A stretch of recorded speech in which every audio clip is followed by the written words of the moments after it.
De algumas atitudes que eu queria que você aí julgasse junto comigo, né? Analisássemos aí essa situação. Jogar papel no chão, por exemplo, furar fila, subornar autoridades. Bom, esses são só alguns dos maus hábitos que nós brasileiros costumamos ter. E é sobre a necessidade de mudar esse perfil que eu recebo agora o sociólogo Juracy Costa Amaral, que vai conversar com a gente sobre esse assunto. Bom dia, Juracy. Bom dia. Bem-vindo.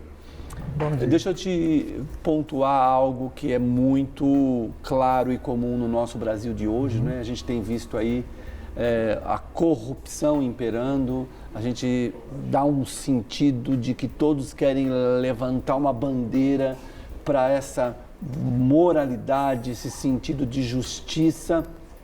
E eu li aqui o significado da palavra corrupção, que tem dois significados.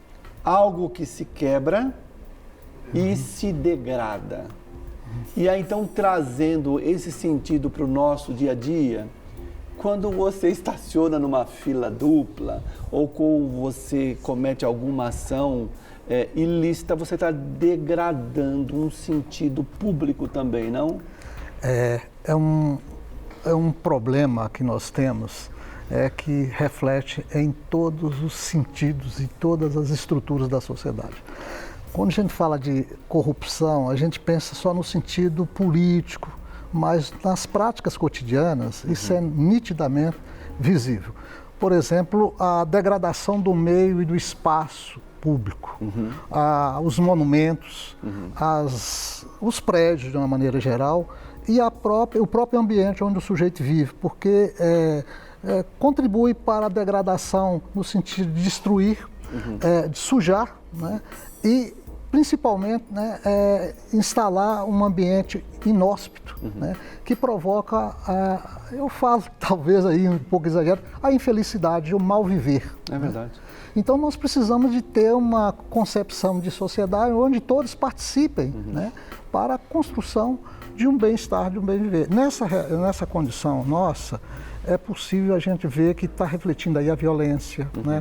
Onde é que aparece a maior incidência de violência? Onde tem a degradação do espaço público.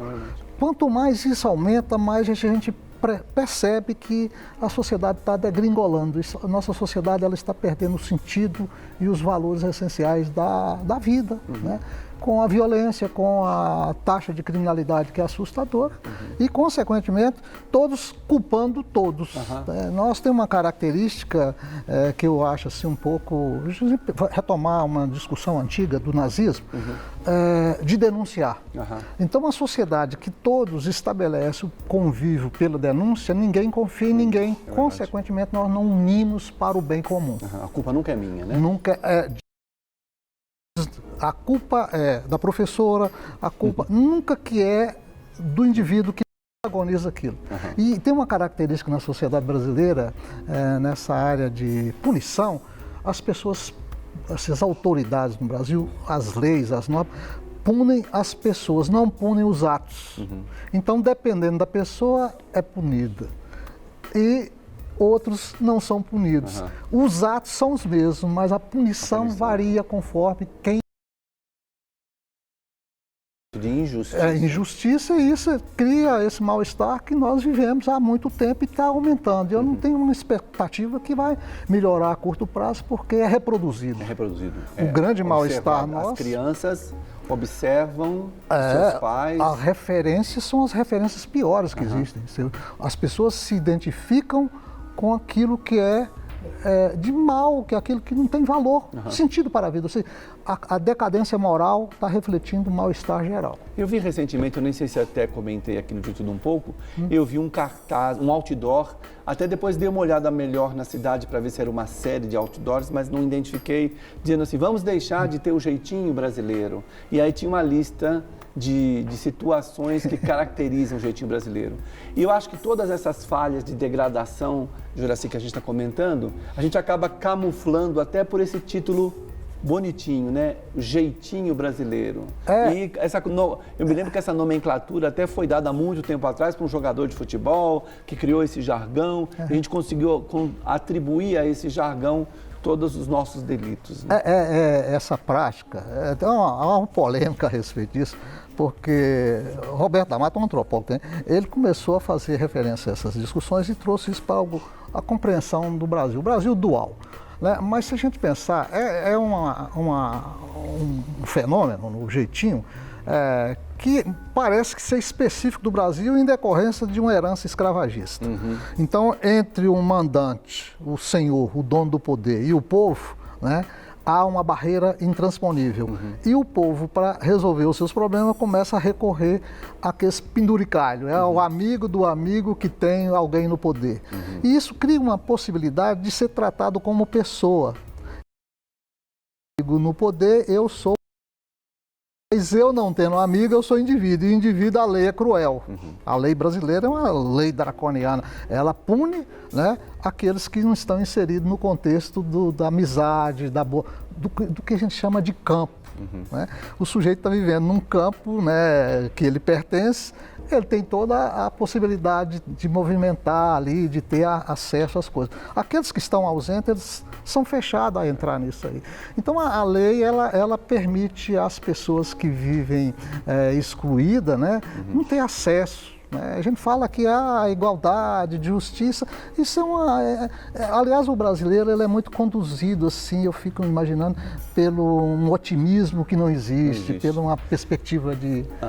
E às vezes a gente acha, Juraci, que isso também acontece só no nosso país, por ser um país, como dizem, em terceiro mundo e tal. Eu trabalhava numa empresa e eu tive que morar em um outro país, e durante várias vezes eu viajei para esse país e fiquei morando lá.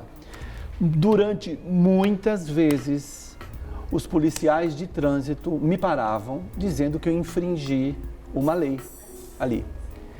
Gente, eu não passei no semáforo. Há uma das alegações de que eu passei no semáforo vermelho e aí a pessoa disse assim para mim: o que acontece no seu país quando um policial te para e você cometeu uma infração? Aí eu disse: ele me dá uma multa e eu faço o pagamento dessa multa. No seu país não tem uma outra forma de resolver esse problema, não? Eu falei assim, não. Se eu fui culpado, ele me dá uma multa, eu vou pagar essa multa. Você quer pagar essa multa agora ou você quer pagar uma multa depois? Eu falei, tem como você emitir o papel para eu pagar agora? Então, aí eu comecei a fazer tanta pergunta que chegou um momento que eu falei para ele assim, olha, eu não domino muito a sua língua, eu não estou entendendo o que você está querendo. Aí ele me disse, dessa vez eu vou te perdoar, você pode ir embora. Depois saiu uma notícia de que havia um grupo de policiais que identificavam as placas de Cortal, que eram carros alugados, que provavelmente seriam estrangeiros, então eles sempre paravam esses estrangeiros. Eu fui parado várias vezes em blitz de trânsito com esse tipo de extorsão. Mas existem maus hábitos, Juraci, que acontecem no dia a dia das pessoas, que a pessoa não se dá conta de que ele está sendo um agente dessa degradação, dessa corrupção. Nós vamos listar um a um aí na tela, para você comentar para a gente, acho que para o nosso telespectador ficar mais claro do que a gente está falando. Vamos ver a primeira aí, por favor. Jogar lixo no chão. Ainda a gente fala tanto sobre educação, sobre copiar papai e mamãe, a gente se depara com um país ainda que as pessoas têm esse tipo de comportamento. A pessoa contribui para o mal-estar. Você imaginar, nós estamos agora vivendo um problema de febre amarela. Será que é preciso resgatar Oswaldo Cruz? É uma coisa assim, no século que nós vivemos, de toda a tecnologia, de tudo que é de ciência, e as pessoas contaminadas de febre amarela. E está chegando no urbano. Agora, não só febre amarela, tudo isso. A causa é qual? Essa prática de jogar lixo. Mas por que as pessoas jogam lixo? Aprende na escola que não deve jogar lixo, que deve tratar as pessoas respeitosamente. Mas a escola não é referência para a educação mais. A referência são as pessoas que contribuem para o mal-estar. Então chega em casa, aprende que tem que jogar lixo no chão e que o outro que se dane. Eu varro a minha porta e jogo o lixo para o vizinho que se vire com ele. Então, essa é uma característica que tem que ser trabalhada no âmbito da sociedade, não é só na escola. Aliás, o papel da mídia tem sido muito relevante nisso aí, porque a mídia, ela adentra nos lares e as pessoas que assistem começam a perceber isso, começam a mudar o comportamento, porque nem todo mundo percebe que eles estão contribuindo, essas pessoas estão contribuindo para o mal-estar. Então, quando as pessoas começam a pensar que a causa de muitas doenças é provocada por enxurrada, da chuva entope o esgoto vem, aí por que fez isso? Porque não tem a noção.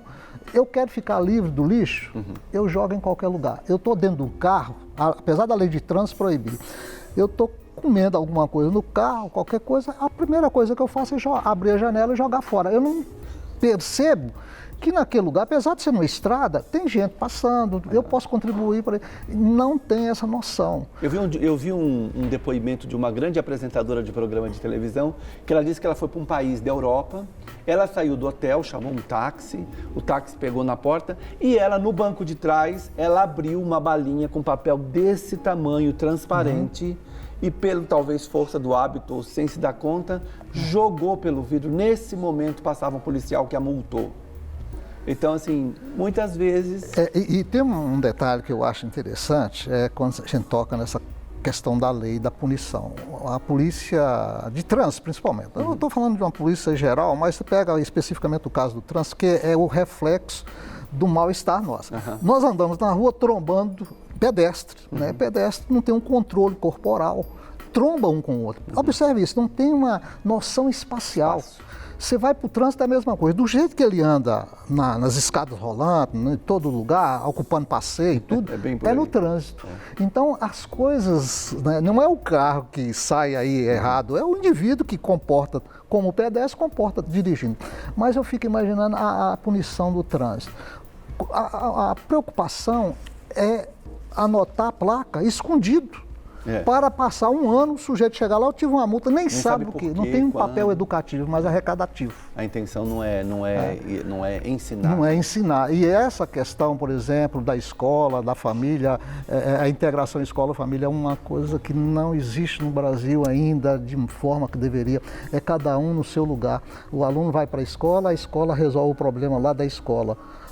Quando ele volta para casa, a família não quer saber o que ele aprendeu na escola.